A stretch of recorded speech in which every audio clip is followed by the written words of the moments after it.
बेटियों को रुखसत करते हुए गले लगाइए और उनको एक बात कहिए कि अगर जिससे ब्याया जा रहा है वो इंसान नहीं जानवर निकले तो ये घर तुम्हारा है। तुम्हारी रुखसती नहीं हो रही, जिंदगी का एक अगला चैप्टर शुरू हो रहा है।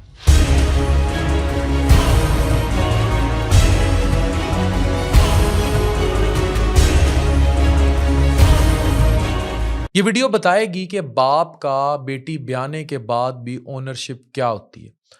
कुछ अरसा पहले हमने एक वीडियो बनाई थी, सानिया जहरा पंखे से झूलती बॉडी एक हामला खातून की पिक्चर्स और वीडियोस ये वायरल हुई थी और तभी शक डला था कि समथिंग इज फिशी।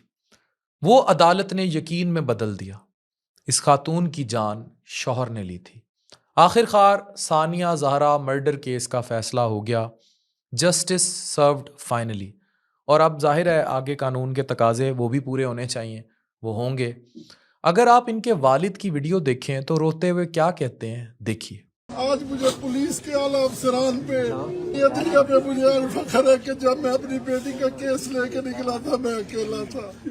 हर तरफ से लोग कहते थे इसकी बेटी ने खुदकशी की है, मैं कहता था मेरी बेटी ने खुदकशी नहीं की। आज मेरा पाकिस्तान जीत गया, आज मेरी अदलिया जीत गई, आज मेरी पंजाब पुलिस जीत गई, आज मेरा मीडिया जीत गया। आज सोशल मीडिया पे जिन लोगों ने मेरी बेटी के लिए आवाज उठाई, आज वो लोग जीत गए। और आज एक नई तारीख रकम हो गई कि अब ससुराल में कोई बहू कत्ल नहीं होगी। अब कोई और सानिया जहरा नहीं बनेगी, अब कोई और सानिया जहरा नहीं बनेगी। मेरी बेटी को इंसाफ मिल गया, अब कोई और सानिया जहरा अपने ससुराल में कत्ल नहीं होगी। पाकिस्तान जीत गया, इंसाफ जीत गया। खुदा किसी की बेटी के बाप को कभी ऐसे दिन ना दिखाए। ये साहब कहते हैं कि 8-8 घंटे में कातिलों के साथ अदालत के बाहर खड़ा रहता था। क्या जज्बा होगा। मेरा तो सबसे पहले इन वालिद साहब को सलूट है जिसने हिम्मत नहीं हारी और अपनी बेटी के कातिलों को अंजाम तक पहुंचाया और ओन किया बेटी को। सानिया जहरा की मौत एक दिन में नहीं हुई। अब तमाम पेरेंट्स जब बेटी की शादी करते हैं, रिश्ता आंटी डिफाइन ना करे कि किस घर में जा रही है, और ना ही दौलत और पैसा देखकर शादी किया करें। कितनी बेटियां, कितनी बहनें आकर मिलती हैं जो मुझे कहती हैं कि हम पसंद किसी और को करती थी और जिसको पसंद करती हैं और वो भी आगे से पसंद करता है तो वो खुश रखेगा। बेटियों की सुन लिया करें। क्यों सारी जिंदगी का रोग उनको दे देती हैं या किसी जानवर के हवाले कर दिया जाता है सिर्फ अपनी अना ईगो में। मैंने ऐसी माएँ देखी हैं जो रिश्ते वाली आंटी के चक्कर में बेटी की शादी कर देती हैं और वहाँ शादी नहीं करती जहाँ बेटी चाहती है, सिर्फ जिद में, चाहे वो लड़का जितना मर्जी अच्छा हो। सानिया जहरा चली गई। हर धोखे के बाद, हर थप्पड़ के बाद, हर जबरदस्ती बेटी को चुप मत करवाया करें।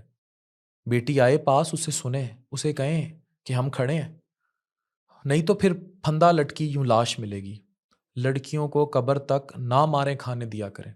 हमारे मुआशरे में अगर कोई लड़की शादी के बाद जुल्म सह कर वालदैन के घर वापस आई तो इसे घर तोड़ने वाली कहा जाता है, प्रोपेगेंडा कहा जाता है। और अगर वापस ना आई तो उसके सर पर तलाक का खौफ रख दिया जाता है। यही खौफ, यही दबाव, यही जिल्लत 90% औरतों को जुल्म बर्दाश्त करने पर मजबूर करता है। सानिया भी इन्हीं में से थी। सिर्फ 20 साल की एक लड़की, 2 बच्चों की माँ और 5 महीने की हामला। उसे शादी के बाद पता चला कि शौहर अली रज़ा पहले से शादीशुदा है और इसकी 2 बेटियां। ये बात उसने छुपाई। वालदैन ने यकीनन उसे वापस बुलाया होगा, लेकिन वो नहीं आई क्योंकि यहाँ लड़कियों को बचपन से सिखाया जाता है तलाक नाकामी है, लोग क्या कहेंगे। वो इतनी कम उम्र में तलाक का लफ्ज़ सुनने से डर गई। वो सोचती रही कि शायद वक्त के साथ सब ठीक हो जाएगा। इसी बर्दाश्त ने उसे कब्र तक पहुंचा दिया। घर में तशद्दुद आम बात थी, गालियां, धमकियां, थप्पड़, जोर ज़बरदस्ती। 9 जुलाई 2024 की सुबह सानिया फंदा लगी, ससुराल में उसकी बॉडी मिली। अब सब फिशुई था। सबूत कहते थे कमरा अंदर से बंद नहीं था, गर्दन पर निशान थे, खुदकुशी जैसी चीज़ नहीं थी, ज़बान कटी हुई थी, दांत टूटे हुए थे और सबसे बढ़कर तशद्दुद था बॉडी के ऊपर। और ये तारीख रकम कर गया क्योंकि जब केस प्रोवोक हुआ तो बहुत भयानक तफसीलात सामने आई। ऐसी माँ जो 2 बच्चों को पैदा करे और 6 माह का बच्चा पेट में, वो पंखे से कैसे झूल सकती है। वो अपनी जान ले सकती है फिर भी, लेकिन अपने अंदर मौजूद जान को कैसे ले सकती है? उसे मारा गया, हामला होते हुए मारा गया और लटकाया गया और केस छुपाया जाता रहा। 49 पेशियों के बाद फैसला हुआ। अली रज़ा को सज़ाए मौत, देवर हैदर रज़ा और सास अज़रा परवीन को उम्र कैद और 5 लाख जुर्माना। और सबूत की कमी पर सुसर और बाकी कुछ नंद वगैरह को छोड़ दिया गया और पहली बीवी मदीहा को भी बरी कर दिया गया। ये फैसला महीनों की समाअत, गवाही, पोस्टमार्टम रिपोर्ट्स और साबित शुदा तशद्दुद का नतीजा था। ये वाज़े करने के लिए काफ़ी है कि ये खुदकुशी नहीं थी, कुछ और था। ये फैसला उस सोच की तर्जुमानी करता है कि एक थप्पड़ कब्र तक जाता है। हकीकत ये है कि पहला थप्पड़ ही रिश्ते का आखिरी होता है। पहला थप्पड़ ही ये बताता है कि औरत महफूज नहीं है। मसला ये है कि हम अपनी बेटियों को मार पीट पर मजबूर करते हैं। जितनी मर्जी कानून साजियाँ कर लें, जब तक वालिदैन खुद अपनी बेटियों को इस बाप की तरह ओन नहीं करेंगे, तो लाशें निकलती रहेंगी। कभी चूल्हे फटते रहेंगे और कभी तेल छिड़क कर आग लगाई जाती रहेगी। जुल्म बर्दाश्त करना कुर्बानी नहीं है, नस्लें पल जाती हैं। मैं जो कहता हूँ ना, अपनी बेटियों को हुनर दीजिए, उन्हें ताकतवर कीजिए। हो सकता है शौहर कल को जानवर निकल आए, हो सकता है वो किसी एक्सीडेंट में मारा जाए। अपने पैरों पर खड़ी होंगी तो ये दिन नहीं देखनी पड़ेगा। अदालत ने तारीखी फ़ैसला किया, गवर्नमेंट ने तारीखी साथ दिया। अब आगे कोर्स जो भी चलता है, लेकिन चीख-चीख कर उस खातून ने ये अमर कर दिया, बाप के खड़ा होने ने अमर कर दिया कि पूरे मोहल्ले से जो या दुनिया से जो खुदकुशी का लफ्ज़ था वो ख़त्म हो गया। उस बेचारी को, हामला खातून को ख़त्म किया गया और वो खून छुपा नहीं।